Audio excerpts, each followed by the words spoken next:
lengkap pada persidangan. Nanti kita ungkap lebih lengkap di dalam pembelaan kita ya, fakta-fakta apa yang terkait, kemudian bukti-bukti apa yang relevan untuk mengkonter apa yang disampaikan oleh jaksa penuntut umum. Dari sisi kami tentu sebagai penasihat hukum, juga dari sisi Pak Sambo. Karena memang ada bagian-bagian tadi yang tidak lengkap disajikan secara utuh dari fakta persidangan yang sebenarnya sudah diungkapkan dalam sejak persidangan pertama, terutama di agenda acara pembuktian ya, dari keterangan saksi-saksi maupun alat bukti gitu. Mas, tadi kan soal perintah penembakan itu kan juga menjadi salah satu unsur pembunuhan berencana. Ini apakah nanti juga akan disinggung dalam pledoi? Ya pasti kita singgung soal itu juga, terutama soal konstruksi berencana, karena fokus jaksa penuntut umum dalam surat tuntutannya adalah terkait dengan 340 pembunuhan berencana. Apakah benar unsur berencana itu terbukti, nanti kami akan sampaikan juga dari sisi tanggapan kami dari sisi penasihat hukum ya, kira-kira. Pledoi ini apakah 35 barang bukti kemarin yang diperlihatkan, yang kumpulan foto dan video, atau ada yang ditambahkan lagi, Bang? Salah satu bagiannya adalah bukti yang kemarin, juga bukti nanti yang kami sampaikan juga, tentu dengan bukti yang juga sudah disampaikan oleh jaksa penuntut umum. Karena secara prinsip kan penuntut umum sudah menyampaikan begitu banyak bukti, termasuk keterangan saksi-saksi yang sangat berkaitan karena kaitannya pada tempat kejadian perkara tersebut. Nah itu juga ada keterangan-keterangan yang sebenarnya relevan untuk pembelaan kami. Nanti kami sampaikan lah secara lengkap di dalam pledoi kami ya. Gitu. Oke. Kemarin adanya perselingkuhan bukan pelecehan.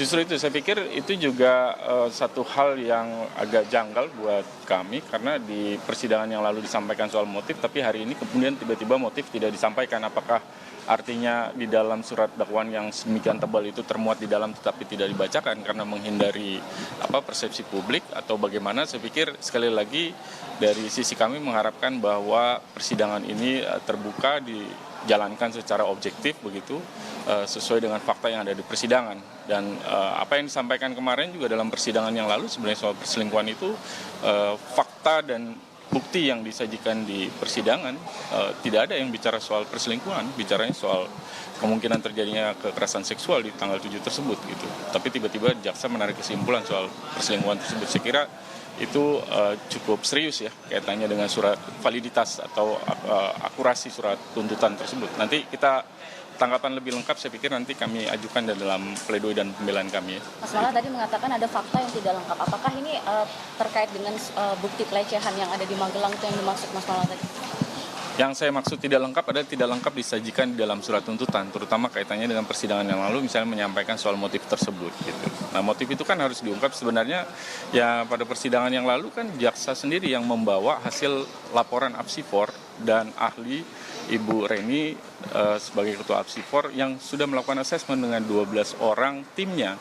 Itu kan bukti dari jaksa penuntut umum untuk membuktikan terkait motif. Itu yang paling terutama, dan hasil laporan juga keterangan ahli menyampaikan kredibilitas soal keterangan di tanggal 7 yang berkaitan dengan kekerasan seksual itu. Tapi tiba-tiba itu dikesampingkan oleh jaksa sendiri, padahal itu disajikan oleh jaksa penuntut umum. Saya kira itu nanti harus kita ungkapkan secara utuh pada pembelaan kami nanti. Dan nanti tentu masih ada setelah pembelaan kan yang berwenang untuk menentukan dan melakukan penilaian final soal perkara ini tentu adalah majelis hakim, sehingga juga kami berharap nanti majelis bisa mempertimbangkan dari kedua sisi dan tentunya juga memberikan penilaian secara faktual ya, sesuai dengan fakta dan bukti yang ada di persidangan dan terbuka pada semua fakta, bukan hanya pada satu keterangan saksi saja. Saya kira itu prinsipnya.